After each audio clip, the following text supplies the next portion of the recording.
তাকে কাজটি করতে দাও, আমাকে কাজটি করতে দাও, আমাকে যেতে দাও, তাকে লিখতে দাও। সেভাবে যে বলি যে তাকে এটা করতে দাও, আমাকে এটা করতে দাও, আর রাফিকে যেতে দিও না, এভাবে যে বলি তাকে এটা করতে দাও, রাফিকে এটা করতে দাও, সুমনকে এটা করতে দাও, সাদিয়াকে এটা করতে দাও, সামিয়াকে এটা করতে দাও। এই যে বলি যে সামিয়াকে লিখতে দাও, সামিয়াকে গল্প করতে দাও, বিরক্ত করো না, ঠিক আছে। সো এগুলো জাস্ট আমরা বলতে পারি কি লেট দিয়ে। কাউকে কোনো কিছু করতে দেওয়া মানে কি লেট দিয়ে বোঝায়, ঠিক আছে।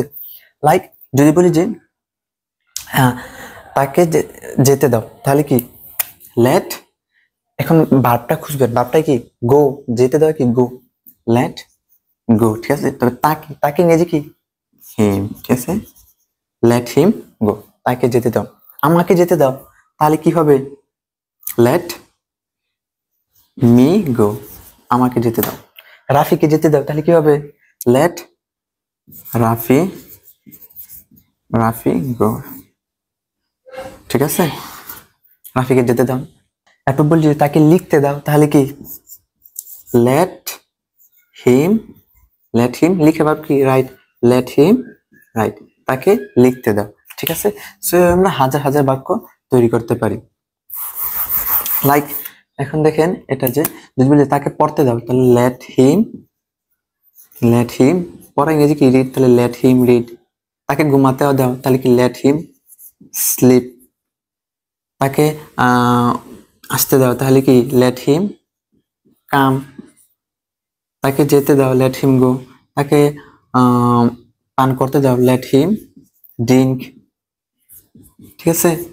যদি বলি যে তাকে কাজটা করতে দাও, let him do the work, ঠিক আছে।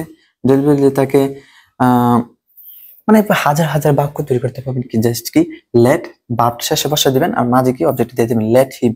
তাকে বললে হিম, আমাকে বললে মি, ঠিক আছে। আর নাম বলে যে কোনো নাম দিয়ে দিবেন, তোমাকে বললে ইউ, অবজেক্টিভ ফর্ম দিতে হবে, ঠিক আছে।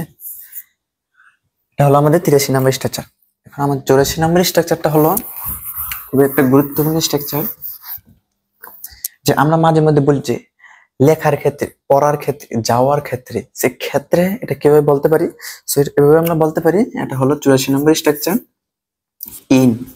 ইন প্লাস ভার্বের সাথে কি ভার্ব ওয়ান প্লাস আইএনজি, ঠিক আছে, ক্ষেত্রে। যেমন যদি পড়ার ক্ষেত্রে, তাহলে কি ইন পড়া ইংরেজি কি রিড, তাহলে কি ইন রিড। লেখার ক্ষেত্রে তাহলে কি ইন, লেখা ইংরেজি কি রাইট, তাহলে কি ইন রাইট। যদি বলি যে খাওয়ার ঘুমানোর ক্ষেত্রে, তাহলে কি ইন স্লিপ, ঠিক আছে। সো এখন এখানে একটা ব্যাপার আছে, এই যে এটা কি ইনটা কি প্রিপোজিশন, ঠিক আছে। আর মনে রাখতে হবে যে সকল প্রিপোজিশনের পর ভার্বের সাথে আইএনজি, তবে ব্যতিক্রম আছে, ঠিক আছে। তবে ইন রিড হলে রিডিং, রাইট হলে রাইটিং, স্লিপ হলে স্লিপিং, শেষে কি আইএনজি দিয়ে দিবেন, আর শেষে ই থাকলে এটা বাদ দিয়ে দিবেন, ঠিক আছে, আইএনজি এটা একসাথে চাপে লিখবেন, ঠিক আছে। সো এটা হলো কিছু করার ক্ষেত্রে, ইন রিডিং পড়ার ক্ষেত্রে, ইন রাইটিং লেখার ক্ষেত্রে, ইন স্লিপিং ঘুমানোর ক্ষেত্রে। আবার বলা যায় ইন ছাড়া বলা যায় যে in case of, in case of, but when it comes to, ঠিক আছে। এগুলো মানে অর্থ একই, ঠিক আছে, অর্থ দিয়ে করা যায়, সমস্যা নেই।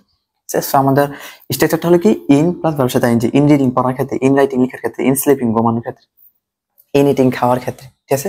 অথবা ইন কেস অফ ইটিং খাওয়ার ক্ষেত্রে, ইন কেস অফ রিডিং লেখার ক্ষেত্রে, in case of writing reading পড়ার ক্ষেত্রে, এভাবে বলতে পারেন, সমস্যা নেই।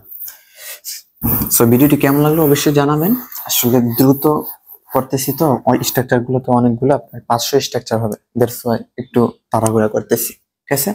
So if you like this video, don't forget to subscribe my channel. So আল্লাহ হাফেজ, আসসালামু আলাইকুম।